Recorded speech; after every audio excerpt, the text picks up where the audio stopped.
This is the recipe I use. You can pause and look at it if you want to. My mom got it from a friend who's a baker. These are the ingredients I use: eggs, salt, chocolate, chips, flour, vanilla, sugar. 1 cup of flour.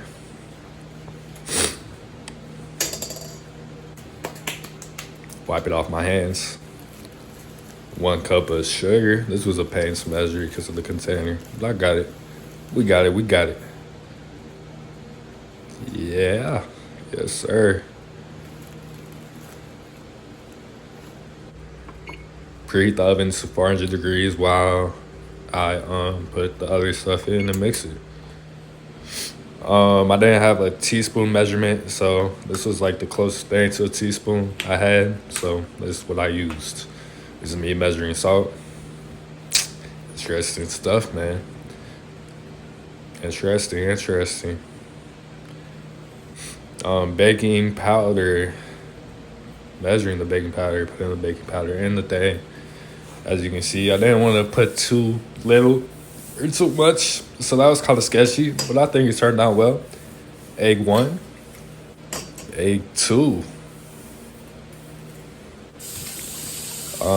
Washing my hands because we don't cross-contaminate or contaminate the kitchen stuff. Vanilla, I like vanilla, so I added a little extra, as you'll see in a second. So I didn't want to add too much extra. I just like it though.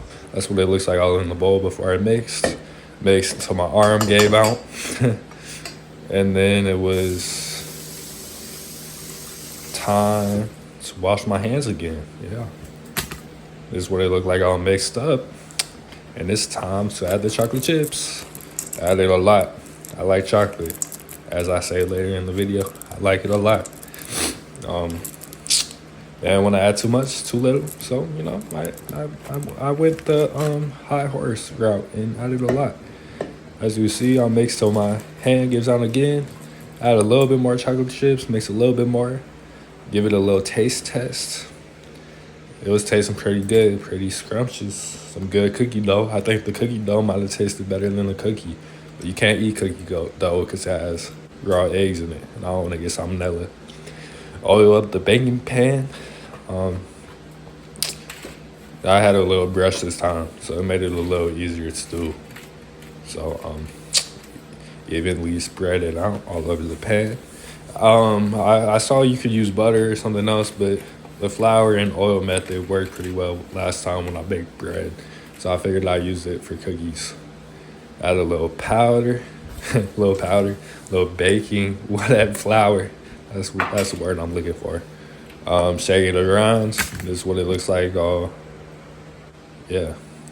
I'll spread on, put the cookies on there. The first time I did it, I didn't wet my hands, so they turned out bad, and then I had to go back and redo all of them, bake them, little balls. And that's what they look like. So yeah, put them in the oven, really slowly apparently, but they didn't want to burn myself, so gotta be careful with that. And we have no oven mitts. Set a little timer, really slowly for 10 minutes. And yeah, that's what they look like done on the pan. And here's my review. Alright, welcome to my bedroom. These are the cookies. This is the best place to film.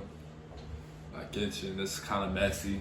I didn't want to clean it because my mom made the mess before me. I didn't make the mess. I cleaned up after myself.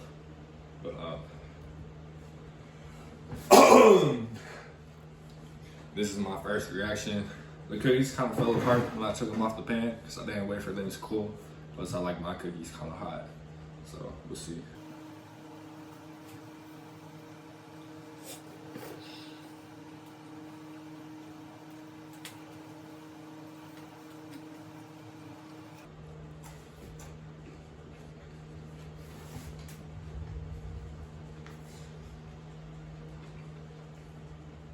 Some good cookies. I got a nice crisp on the bottom. I like that. I put the perfect amount of salt in them. I think they could have baked maybe 2 minutes longer.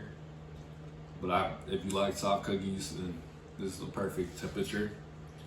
Um,